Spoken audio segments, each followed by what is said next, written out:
جس طرح ہمارے یہاں روٹین میں کوئی 1 سال کا بچہ فوت ہو جاتا ہے، 6 ماہ کا ہو جاتا ہے، چھوٹی عمر میں چلے جاتے ہیں، 7 سال تک بچے کا، 10 سال تک بچے جی، تو وہ کہتی ہیں کہ میرے بچے جو ہے نا وہ جلد فوت ہو جاتے ہیں۔ تو حضرت موسیٰ نے کہا ابھی کتنی عمر؟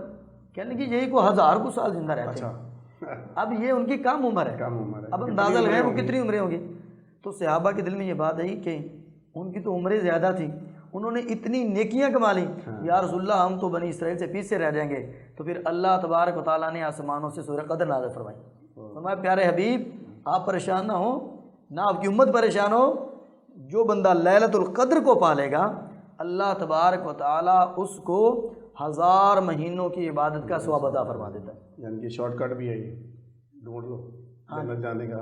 حضور علیہ الصلوۃ والسلام نے لیلۃ القدر کی تعیین نہیں فرمائی، یہ کون سی رات ہے، اس میں بھی ایک حکمت تھی۔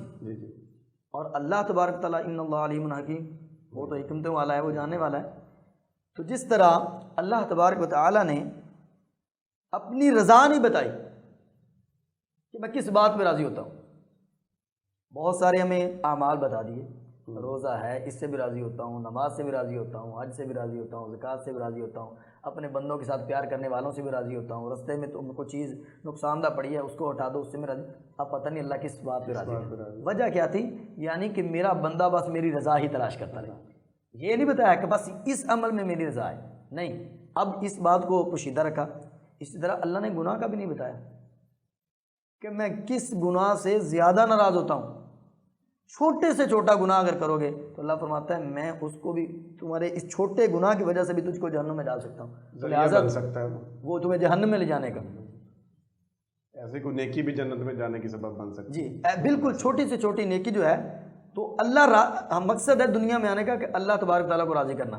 وہ رمضان کا مہینہ ہے، وہ قرآن ہے، وہ نماز ہے، وہ حج ہے، وہ روزہ ہے، تو اس کے اندر بھی حکمت پوشیدہ تھی۔ پھر اللہ تعالیٰ نے اپنے ولی جو ہیں پسندیدہ بندے ہیں ان کو مخفی رکھا ہے، نہیں بتایا کہ یہ میرا بندہ اپنا پسندیدہ ہے۔ کیوں؟ کیونکہ ہر مشرف المخلوقات اپنے دوسرے مومن بھائی کا احترام کرے، دوسرے میں کہ پتہ نہیں میں تو گناہ گار ہوں، پتہ نہیں یہ جو ہے یہ مجھ سے افضل اللہ کی بارگاہ میں، وہ رنگ کو نہیں دیکھے گا، وہ ہونٹ کو نہیں دیکھے گا۔ حضرت بلال حبشی کی مثال دیکھ لیں، رنگ کالا ہے، ہونٹ موٹے ہیں، لیکن ان کی جو فضیلت ہے وہ سبحان اللہ۔ تو ہر صحابی جو ہے اس کی فضیلت اپنی جگہ، بلال کی تو کھجور بھی، وہ عجوہ کھجور بھی واقع ہے۔ تو وہ حضور علیہ الصلوۃ والسلام کے جتنے بھی صحابہ ہیں اور قیامت تک آنے والے لوگ ہیں، ہمیں بتایا گیا ہے کہ ہم کسی کا مذاق نہ اڑائیں، کسی کے جو ہے وہ نک نیم جو ہیں وہ نہ لیں۔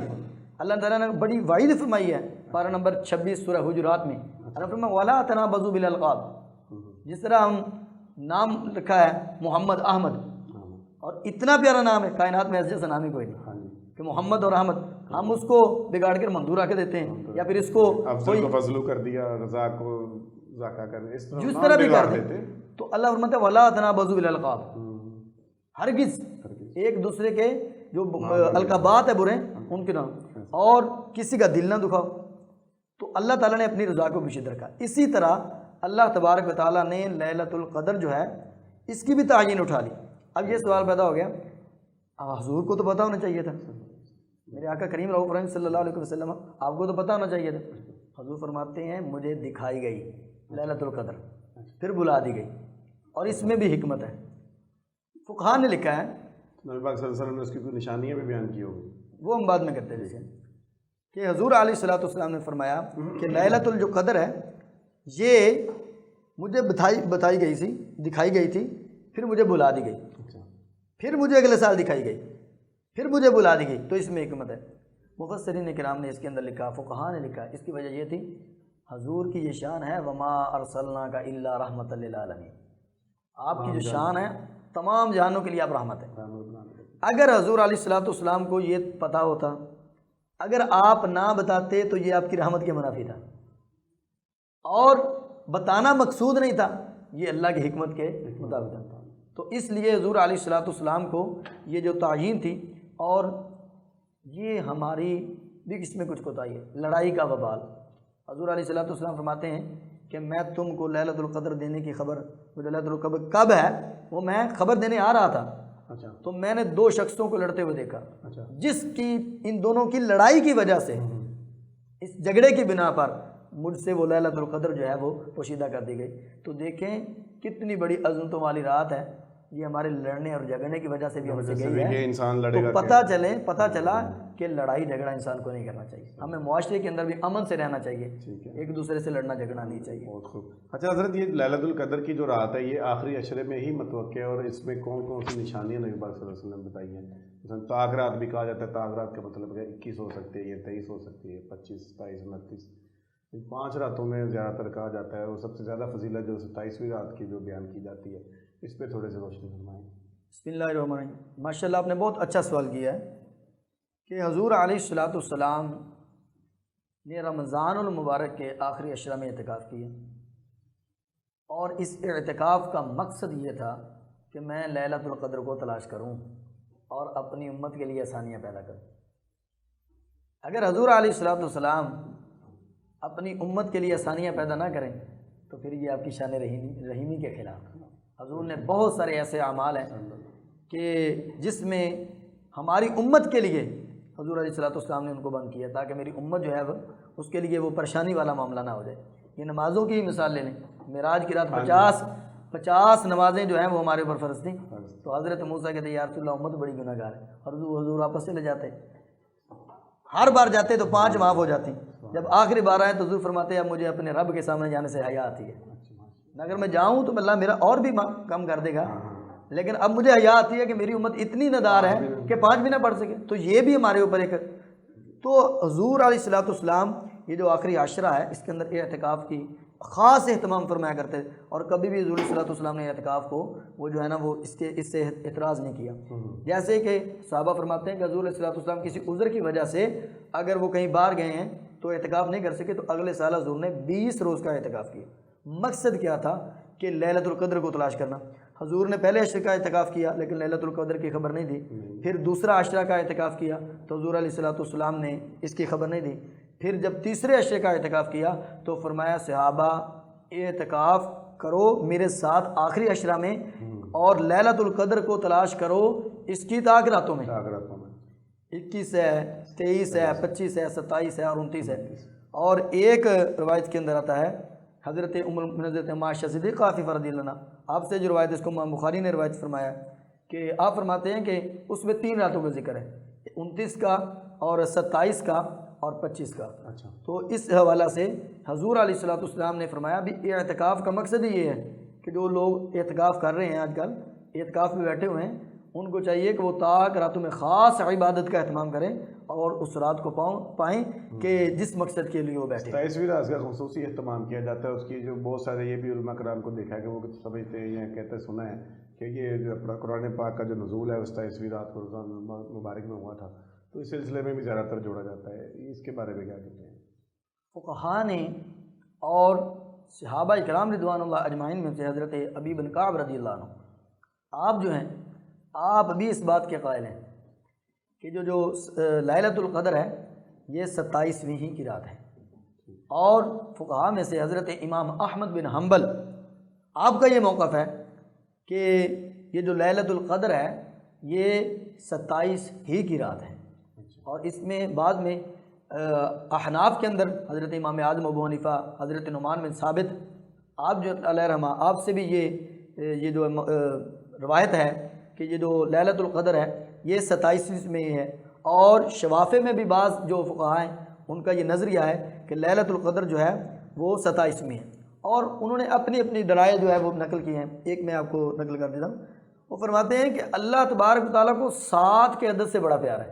اچھا، دیکھیں اگر اللہ تبارک تعالیٰ نے آسمان بنائے تو اللہ فرماتا ہے میں نے 7 آسمان بنائے، اگر ہم دیکھیں زمینوں کے بارے میں تو اللہ فرماتا ہے میں نے 7 زمینیں بنائیں، اگر ہم حج کی عبادت کو دیکھیں تو اللہ تبارک و تعالیٰ نے طواف کعبہ کے جو چکر ہیں وہ بھی 7 رکھے، اگر ہم صفا مروہ کی طرف جائیں تو وہاں پر جو صفا مروہ کے چکر ہیں اللہ تبارک تعالیٰ نے ان کو بھی 7 کا عدد وہ جو انتخاب فرمایا، تو فرماتے ہیں اللہ کو 7 کے عدد سے بڑا پیار ہے، تو لہذا آخری عاشرے میں 7واں عدد تو 27 کا بنتا ہے۔ تو لہٰذا ہمارا یہ نظریہ ہے کہ اللہ تبارک تعالیٰ کی بارگاہ میں ہم یہ توقع رکھتے ہیں کہ یہ 27ویں کی ہے۔ باقی حضور علیہ الصلوۃ والسلام کی حدیث جو مبارکہ ہیں ان میں حضور علیہ الصلوۃ والسلام نے اس کی نشانیوں میں سے یہ حضرت ابی بن کعب جو ہیں آپ ہی یہ نشانی بیان فرماتے ہیں جو 27ویں کے قائل ہیں. آپ فرماتے ہیں کہ حضور علیہ الصلوۃ والسلام نے جو نشانیاں بیان فرمائی ان میں سے یہ بتایا تھا کہ جو لیلۃ القدر کی جو صبح ہے نا وہ سورج بغیر شعاؤں کے 14ویں کے چاند کی طرح طلوع ہوتا ہے. اچھا. جس طرح 14ویں کا چاند پورا ہم دیکھیں تو دیکھا جا سکتا ہے. سورج جب طلوع ہوتا ہے تو اس کی وجہ بیان فرماتے ہیں کہ ہر روز شیطان سورج کے ساتھ نکلتا ہے. اچھا. لیکن جب لیلۃ القدر کی رات آتی ہے تو شیطان کو روک دیا جاتا ہے اور وہ جو سورج جو ہوتا ہے صبح کا لیلۃ القدر کا وہ بڑا نکھرا اور صبح جو ہے وہ بڑی وہ جو دیکھا جا سکتا ہے.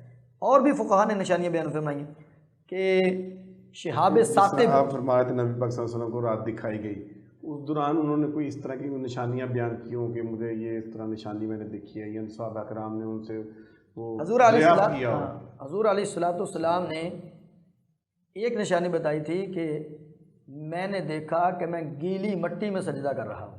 اچھا. یہ بخاری کی روایت ہے. نم مٹی میں. ہاں. تو صحابہ فرماتے ہیں کہ جب حضور علیہ الصلوۃ والسلام کو دیکھا گیا ایک رات بادل آ گئے، پہلے بادل نہیں تھے، بادل آ گئے، بارش ہوئی تو مسجد نبوی شریف جو ہے وہ اس کی چھت ہماری چھتوں جیسی نہیں تھی، وہ کھجور کے تھے، پتے تھے. جب بارش برستی تھی تو اوپر سے کیچڑ ہو جاتا تھا. تو حضور علیہ الصلوۃ والسلام نے جب سجدہ کیا تو حضور کے ماتھے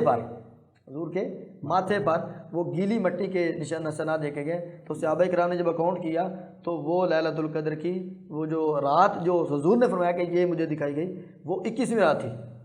تو تعیین حضور نے نہیں فرمائی لیکن فقہا نے اور آگے نشانیوں کو دیکھ کر اور بعض نشانیوں میں شہاب ثاقب میں عرض کرنے لگا تھا کہ جب شیطان آسمان کے پاس جاتے ہیں اور کلام کرنے کی سننے کی کوشش کرتے ہیں تو ایک ستارہ آسمان سے وہ نکلتا ہے. اس کا ذکر 14واں سپارہ سورہ نحل میں بھی ہے اور سورہ صافات پارہ نمبر 23 میں بھی ہے پہلے رکوع میں کہ جب یہ شیطان اللہ کے کلام سننے کے لیے نکلتے ہیں تو پھر وہ شہاب ثاقب جو ہے نا وہ ٹوٹ کے ان کو لگتا ہے اور وہ اس کو خاکستر کرتا ہے. تو اس رات میں شہاب ثاقب کو جو ہے نا وہ نہیں اب دیکھیں گے. اور اس کے علاوہ وہ کہا جاتا ہے کتے بھی نہیں بھونکتے. جی بعض فقہا کے اپنے اپنے اقوال ہیں کہ کتے نہیں بھونکتے، وہ رات جو ہے وہ ٹھنڈی ٹھنڈی ہوتی ہے، میٹھی یا نہ زیادہ گرمی ہوتی ہے. اور سب سے بڑی بات یہ ہے کہ جبریل امین فرشتوں کے ساتھ زمین پہ جلوہ گر ہوتے ہیں. اور اگر کسی نے لیلۃ القدر کو یہ جانچنا ہو کہ کیا میں نے لیلۃ القدر کو پا لیا تو وہ یہ محسوس کرے کیا اس کے دل میں رکت آئی، اس کو آنسو آئے، کیا وہ اللہ کا خوف میں وہ ڈوبا، کیا اس کی توبہ کرتے ہوئے. کیونکہ حضور فرماتے ہیں کہ جب جبریل بھی نازل ہوتے ہیں تو سبھی سے مسافہ کرتے ہیں.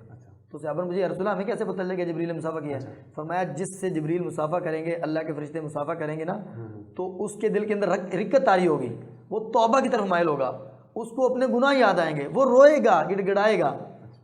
تو یہ نشانی سب سے بڑی ہے کہ اس رات فرشتے حضرت ابراہیم کو جب نار نمرود میں ڈالا گیا تو 7 فرشتے آئے تھے. اللہ نے حضرت فرمایا 7 فرشتے، ان 7 فرشتوں کی وجہ سے نار نمرود کو وہ جو تھا وہ آگ تھی، قلنا یا نار کونی بردم و سلاما، وہ جو حضرت ابراہیم پہ آگ حرام ٹھنڈی ہو جائے، یہ پارہ نمبر 17 سورہ انبیاء میں ہے. تو اگر 7 فرشتے آئیں تو دنیا کی آگ ٹھنڈی ہو جائے. تو جب اللہ کے اتنے فرشتے آتے ہیں تو ہمارے لیے یقیناً جہنم کی جو وہ آگ ہے وہ ٹھنڈی ہو جائے گی. اس لیے ہمیں لیلۃ القدر کی رات کو ضرور عبادت کرنی چاہیے اور اس کی تلاش میں کوشش کرنی چاہیے. بہت شکریہ، بہت خوب. جی تو ناظرین، لیلۃ القدر کو خوب عبادت کرنی چاہیے، اللہ تعالیٰ کے ساتھ اپنا تعلق پہلے سے اور مزید بہتر رکھنا چاہیے. دعا کرتے ہیں کہ ان دنوں میں ہم لیلۃ القدر میں اپنی جو ہے گناہ معاف کروا سکیں، جنت کے حقدار بن سکیں. آج کا پروگرام ختم ہوا جاتا ہے، کل ملتے ہیں نئے پروگرام میں نئے موضوع کے ساتھ، نئے مہمان کے ساتھ. بہت شکریہ. السلام علیکم ورحمۃ اللہ وبرکاتہ.